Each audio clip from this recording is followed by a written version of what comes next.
Hello, chess friends, and welcome to Jozarov's chess channel, and welcome to another great game from the TCEC Season 17 Premier Division. So, after 32 rounds, we have the leader. It's this top engine Stockfish, but as I mentioned in my previous video, there is one simple problem about his current standings because Leela C Zero has only played 27 games, so Leela C Zero has still 5 more games to play and is only 2.5 points behind Stockfish. So, if Leela, for instance, only draws the next 5 games, it will be equalized like Stockfish. But for instance, if Leela C Zero wins one game and plays 4 draws, Leela C Zero will be the leader of this very nice Premier Division. Today I wanted to show you another great game played by Leela C Zero, which is an incredible game. I think in this top engine level it's unbelievable for me because in this game, Leela C Zero destroyed this other engine Stoofvlees after only 13 moves. I'm not sure what happened because basically Stoofvlees didn't fall into this common maybe opening traps. I'm not sure if Leela C Zero is too good. I'm not sure if this engine Stoofvlees is too bad, but it got really crushed after 13 moves. Although the game was prolonged for much more moves, but the evaluation after 30 moves was simply +4 for white, simply winning game. And as I said, maybe you can answer to this question. I'm really not sure what happened, but this engine got really destroyed by Leela C Zero, and we'll see what will happen in this continuation of this tournament because it seems that Leela C Zero is really too strong because in the last 6 rounds, Leela C Zero got 4 wins and only 2 draws, which is an incredible thing because these other engines have also evolved, have also improved, and as I said, I'm not sure what's going on with Leela, but I'm glad that we have now this top engine like Stockfish, for instance, and as I said, we are looking forward to this another maybe super final between Stockfish and Leela C Zero. So let's check out the game. We have with white pieces, with the white pieces, Leela C Zero with the move E4. Stoofvlees responded with the move C5, knight to F3, D6. So far the Sicilian, and after D4 we have the common setup: C takes D4, knight takes D4, and now knight to F6, knight to C3. Still common theory. After the move E6, we have this so-called chevening setup, which is, as I said, one of the best ways to proceed with this flexible setup. If the position allows it, we can transpose maybe into neither setup with the move e5 or crack the position with the move d5. In the game g4, played by Leela C Zero, immediately attacking, which is really a brave decision in an early stage of the game to create this early flank attack. And in the game, Stoofvlees responded with the move h6 and h4. So Leela C Zero goes straight forward, not waiting for a moment here. And we have now the move e5, which I immediately don't like. I've analyzed this game on this Stockfish engine, and this engine suggests the move knight to c6, which is really a natural move because g5 isn't an immediate possibility because we can simply take a takes g5, and after bishop takes g5, of course you cannot take with the h-pawn because your rook is hanging.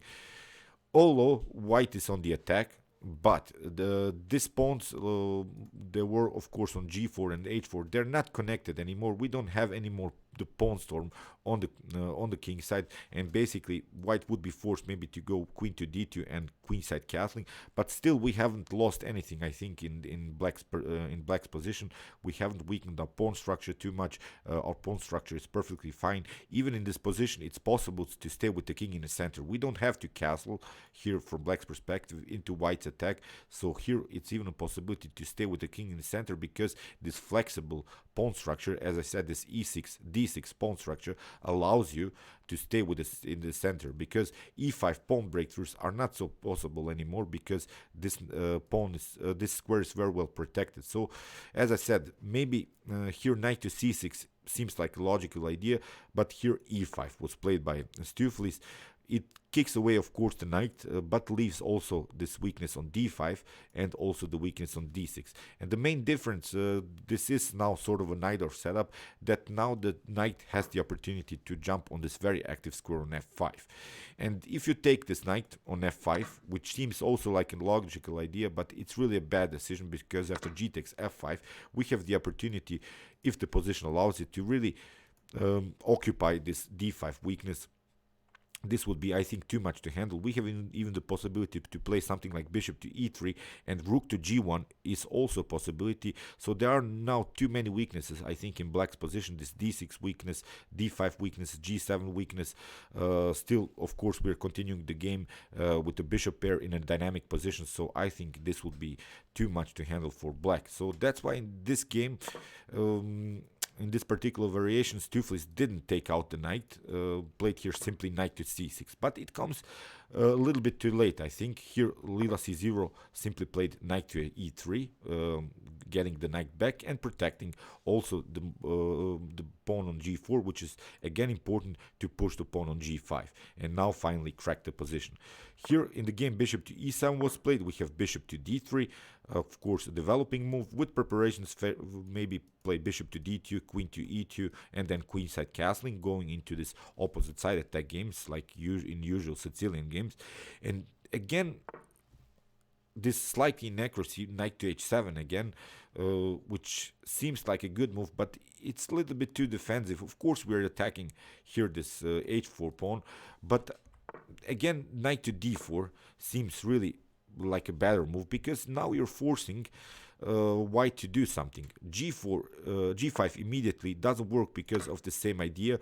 You cannot take because of this positional problem here on the h file. So pushing pawn is not a possibility. So what you would probably have to do is play something like bishop to d2, or even in this position, king to f1 is a possibility. So maybe stay with the king here on a natural square, but in order to make maybe further progress here on the king side.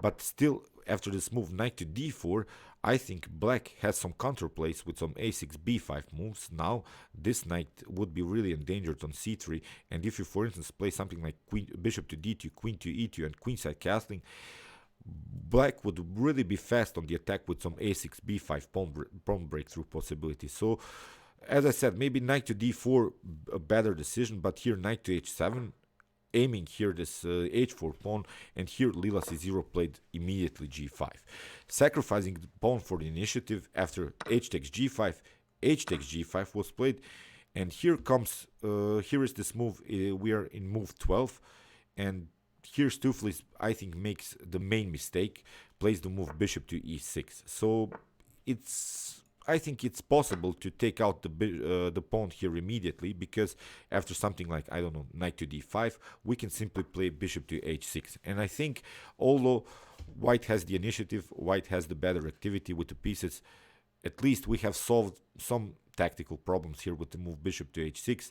The g7 weakness is not so much a problem. I think it's not so easy for white to attack the g7 weakness. Still, maybe now we could play something like bishop to e6, but as I said, after the move bishop to e6, here Leela C Zero played simply knight to d5, and Stoofvlees took, which was really a monster mistake. And basically, after this move, it's game over, because Leela C Zero simply took, bishop takes g5. You cannot take, of course, with the knight. And the problem is, basically, Leela C Zero had troubles on the h-file. Now it's black that has troubles on the h-file. After queen takes g5, we have here the fork, knight to c7. After king to e7, Leela C Zero simply took. And probably Stoofvlees calculated this particular line, which was played in the game. Queen to g2 was played attacking the rook, but not a problem. We have simply queen to h5, and now knight to g5 was played. And it seems now that this idea, knight to f3, is really dangerous, but Leela C Zero simply took. Leela C Zero calculated these tactics very good, and here played simply queen takes a8. After knight to f3, we have the possibility to go with our king to d1, and basically this game is over. So, okay, you can play queen to f2, but now knight to b1. A very important move, of course, preventing this checkmate idea by black. It is really an unnecessary move. And now knight to b4 was played, attacking the bishop, but still everything is perfectly protected, because Leela C Zero played this accurate move, knight to c7, which is the best defensive move, because we want to include somehow the queen in the defense. That's the most important thing. We want to go with the queen back. So far it's not possible because these squares are very well protected by this bishop, by this knight, so the queen cannot go into the defense on the h file. So we have to find another path in order to defend here. In the game, bishop to g4 was played, and now comes this move, queen to e8. You see now how Leela C Zero will defend here. After king to f6, we have again the possible check. King to g6 was played, queen takes d6, and after f6, now you see very important move, queen takes g4, and now there are no tactical possibilities here anymore for black. In the game, queen to g2 was played, and now here simply rook to f1. And I'm not sure what Stoofvlees was calculating here, because basically everything is perfectly fine. In the game, a5 was played, kicking away the queen, not a problem, because we have again queen to e7. And there is maybe an idea to play the discovered check here. It seems like also a good move because you have attacked the king, but simply here we can play king to c1. That's the main problem. After something like knight takes f1, we can simply play on our idea, queen knight to e8, and creating for ourselves some checkmate threats, because you don't have any checks on the first rank. That's the main problem here. The knight stands in your way. You had some tactics, you had your fun, but basically it's game over. Let's see a possible continuation, because the main threat is here after something like, I don't know, queen to h2. Let's see a bad move here. You get even checkmated with queen takes g7. After king to h5, we have knight to f6, and here after king to h4, we have queen takes g4, and it's checkmate. So you see, this knight on d2 check is not so dangerous like it seems. It seems really like a dangerous move, but it's not a problem. Here after the move queen to e7, queen to h2 was played, and Leela C Zero simply played knight to e6 with the preparation again to take this pawn on g7. In the game, knight to d4 was played, and here again king to c1. Again, we are not reacting, nothing basically can happen. Bishop takes e6 was played, here knight to d2. We have to regroup, of course, a little bit. We have to include this rook into defense, but when that happens, basically black is lost. So in the game, a4, b3, very important move to create some breathing space for our king. Then we can finally connect the rooks. This is the main defensive idea now for white. In the game, bishop to h2 was played, and here Leela C Zero decides to give up back some material, not a problem. Here black can take, of course, the knight on d2, but now these rooks are perfectly fine. These rooks are participating in the attack, and basically we are whole rook up, and we have also the rook for the exchange. So of course it's a it's a completely winning endgame here for white.